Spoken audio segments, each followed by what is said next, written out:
एक समय की बात है। एक गांव में गौतम बुद्ध का बहुत बड़ा आश्रम था। वहां पर एक प्रसिद्ध बौद्ध गुरु रहते थे। वहां पर उनका एक शिष्य था जो कि बहुत बोलने वाला था। हर समय इधर उधर की बातें करता था। जब वो दान लेने के लिए जाता था तो हर घर से एक नई कहानी लेकर आता था और आश्रम के दूसरे शिष्यों को सुनाता था। वो हर समय एक शिष्य के दूसरे शिष्य से बुराई और चुगली करता रहता था और दूसरों के सामने अच्छा बनने का प्रयास करता रहता। खुद के मुंह से ही खुद की तारीफ करता रहता था और वो हमेशा ही खुद को गुरु के सामने सबसे बुद्धिमान और उत्तम साबित करने का प्रयास करता था। वो खुद को सभी शिष्यों से अलग और श्रेष्ठ मानता था। उसका कहना था कि मैं एक अमीर घर का बालक हूँ। अगर मैं चाहता तो एक आरामदायक और सुविधाओं से भरा जीवन जी सकता था, लेकिन मैं अब सब छोड़ के यहाँ आया क्योंकि मुझे सत्य की खोज करनी है, खुद को जानना है, जीवन को जानना है। इसलिए मेरा त्याग तुम सबसे बड़ा है।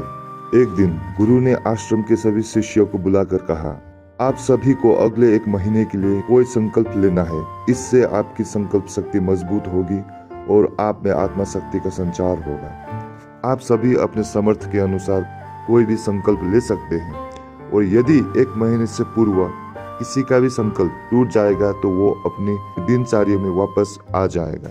सभी शिष्यों ने अपनी शक्ति के अनुसार छोटे बड़े संकल्प लिए और गुरु को अपने अपने संकल्प के बारे में बोलकर वहां से चले गए।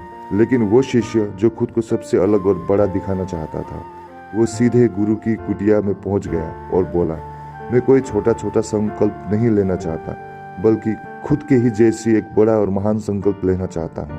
कृपया आप ही बताइए मुझे क्या संकल्प लेना चाहिए। उसकी ये बात सुनकर गुरु मुस्कुराए और बोले, क्या तुम मेरे द्वारा दिए गए संकल्प को पूरा कर पाओगे? क्या तुम्हारे लिए उसे पूरा करना संभव होगा?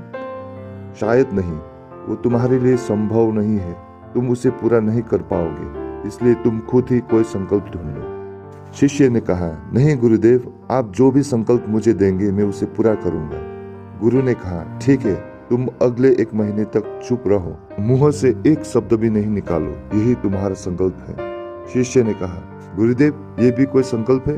ये तो बहुत ही आसान है, एक महीने तक चुप ही रहना है। आप कोई बड़ा संकल्प दीजिए जो मेरी योग्यता के लायक है, जिसे पूरा करने में मुझे समस्या हो। गुरु ने कहा, तुम पहले यही संकल्प को तो पूरा करके दिखाओ। शिष्य ने गुरु की बात मान ली और वो इस समय चुप हो गया और पलटकर कुटिया से बाहर चला गया। पहले उसे चुप रहना बहुत आसान लग रहा था। उसे एक दिन तो जैसे तैसे चुप रहकर काट लिया, लेकिन दूसरे दिन से उसके मन में न बोलने का बोझ बढ़ने लगा। तीसरे दिन उसे भारीपन महसूस होने लगा और चौथे दिन उसके अंदर एक अजीब सी बेचैनी होने लगी, क्योंकि आसपास आश्रम के सभी शिष्य एक दूसरे से बात कर रहे थे। ये देख वो पूरे दिन उदास रहा।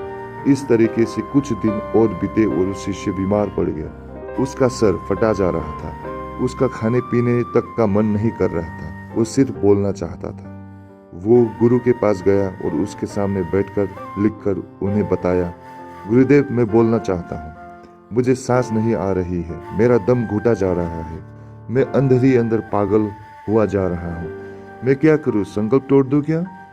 ये पढ़कर गुरु मुस्कुराए और बोले, संकल्प तोड़ने के लिए ही होते हैं, लेकिन जो अपने संकल्प को पूरा कर लेता है वो अपने आंतरिक शक्ति को बढ़ाता है, और जो अपनी आंतरिक शक्ति को बढ़ाता है वो समाज की कल्याण करता है। संकल्प का लेना भी तुम्हारे हाथ में था और इसे तोड़ना भी तुम्हारे ही हाथ में है। तुम्हारे बहुत से भाई अपने संकल्प को तोड़कर अपने पुराने दिनचर्या पर वापस आ चुके हैं। अगर तुमसे नहीं हो पा रहा है तो तुम भी संकल्प तोड़कर अपने पुराने दिनचर्या पर वापस जा सकते हो। लेकिन याद रहे, अगर आज तुम इस छोटे से संकल्प को नहीं संभाल पा रहे हो, तुम अपनी बाकी की पूरी जिंदगी को कैसे संभाल सकोगे? बाकी फैसला पूरी तरह तुम्हारे हाथ में है। अगला भाग नेक्स्ट वीडियो में।